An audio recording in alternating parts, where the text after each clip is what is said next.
Iran কি মুসলমান দেশ ভাই? হ্যাঁ, আলোচনা অন্যদিকে চলে গেল, এটা আপনাদের জানা দরকার আছে। ইরান কি মুসলমান? মুসলমান নয়। সাবধান থাকেন, সতর্ক থাকেন।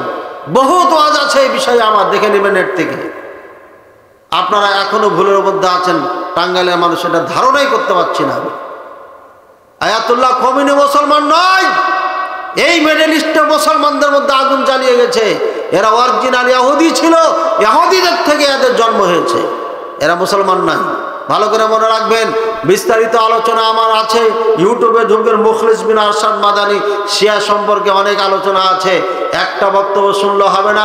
আজকে যেমন 1 লাইন বললাম, কোনো জায়গাতে 20 লাইন বলেছি, কোনো জায়গাতে 50 লাইন বলেছি।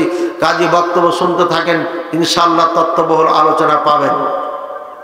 ভাই আমার, বাংলাদেশ এখন এই অবস্থা যদি না থাকে তাহলে ইউক্রেনের মতো হবে। ইউক্রেন রাশিয়ার সাথে যুদ্ধ লেগে লাভ করেছে না ক্ষতি করেছে? যুদ্ধ লাগলো কেন?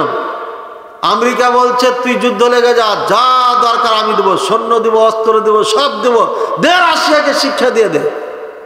ইউক্রেনের কমেডিয়ান নেতা যেমন শিক্ষিত না, ওই দেশের মানুষ তো এমনি শিক্ষা অর্জন করে, কিন্তু ও একটা জোকার। নাটক করতো, নাটক করে মানুষকে হাসাতো। একটা ইউটিউবার টিকটক করে না আমাদের দেশে, এই টিকটকের একটা ইউটিউবার, এই ইউটিউবারের মাথা আর কতটুকু হবে? বাদশাহ রাজাদের মতো চিন্তা ভাবনা এদের হবে না। যদি হইতো তাহলে ইউটিউবার হতো না।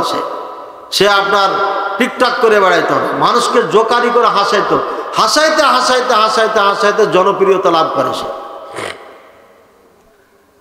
সুমন চৌধুরী সাহেব সিলেটের আছেন না একজন, উনি তো একজন লয়ার, ব্যারিস্টার সুমন, শিক্ষিত মানুষ, জনদরদ দেখাইছেন। উনি দেখাইছেন যে এখানে এই সমস্যা। এরপরে উনি এসছেন, আপনার নেতা হয়েছেন। কিন্তু সে আমার নেতা ছিল না, এত শিক্ষিত গভীর জ্ঞানেরও ছিল না। আমেরিকা যখন পাম্প দিয়েছে, পাম্পে ফুলে গেছে। ফুলে যাওয়ার পর হ্যাঁ, আমেরিকার অস্ত্র সৈন্য যদি পেয়ে যায় তাহলে তো রাশিয়াকে শিক্ষা দিতে পারবো, এই জন্য যুদ্ধ লেগে যায়। আজকে আমি ক্লাসে পড়াইলাম, আরে তোমাকে পাম্প দিয়ে লাগিয়ে দিবে, তুমি প্রথমে চিন্তা করো আমি লাগবো কেন, আমার তো লাগারই দরকার নাই।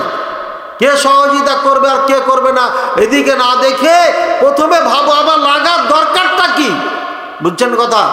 এই জন্য গন্ডগোল লাগতে যাবেন না।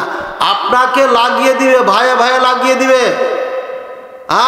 প্রিয় ভাই আমার ওবায়দুল্লাহ সাহেব বলে গেলেন যে ভাইয়ে ভাইয়ে মিল নাই, বনে বনে মিল নাই, আত্মীয় স্বজনে মিল নাই, আত্মীয়তার ছিন্নতার ঝড় তুফান চলছে বাংলাদেশ সব দেশেই।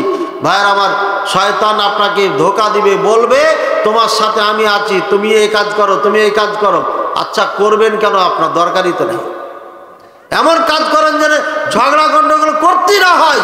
ভাইয়ের আমার, এইভাবে আপনার উইকেন্ড যদি বুঝতো যে আমার এখানে যুদ্ধ করা পরাশক্তির সাথে ঠিক হবে না, তাহলে পরে তারা শান্তিতে বসবাস করত। এই জন্য বাংলাদেশ সরকার ভারতের সাথে বারবার মিউচুয়াল করে চলার চেষ্টা করছে। আমরা অনেকে আবার বলি ভারতের দালাল, জিনা সারা জীবনই দালালি করে চলতে হবে, আপনি টিকতে পারবেন না, নাহলে বিপদে পড়ে যাবেন আপনি। মাথা গরম করে লাভ নাই। ভাইয়ের আমার, আল্লাহ পাক রব্বুল আলামিন বুঝার তৌফিক দান করুন। চীন আমাদের তিস্তা নদীর একটা চুক্তি করেছিল, আমার মনে হয় সেটা বাস্তবায়ন হবে না।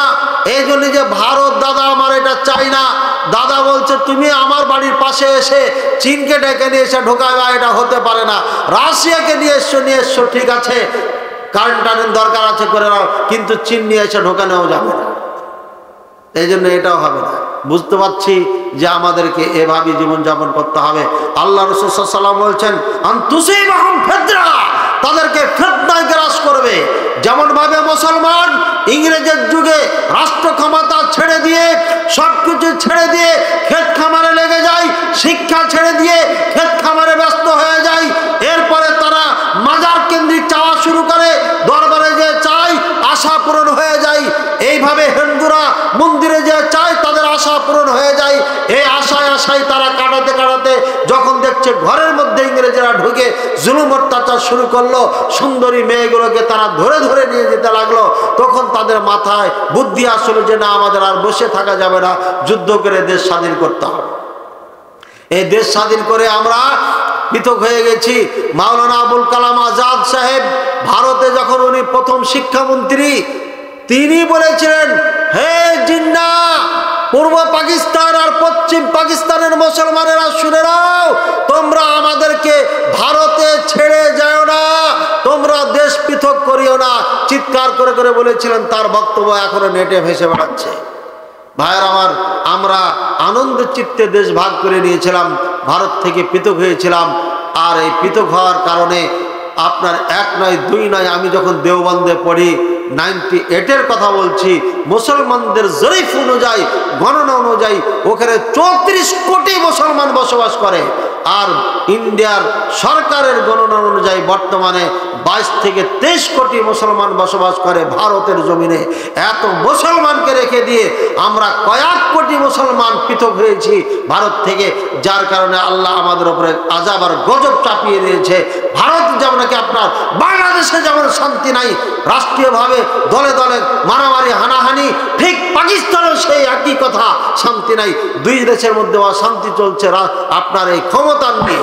এটা একটাই কারণ হচ্ছে, আমরা মুসলমানদেরকে ভাইদেরকে রেখে দিয়ে আমরা নিজেরা বাঁচতে চেয়েছিলাম, কিন্তু বাঁচতে পারি না। আন তুসিবাহুম ফিতনা আও ইউসিবাহুম আযাবুন আলীম, অথবা কঠিন শাস্তির সম্মুখীন হবে। ভাইয়ের আমার, হতে পারে আল্লাহ তাআলা আমাদেরকে কঠিন শাস্তি দিবেন।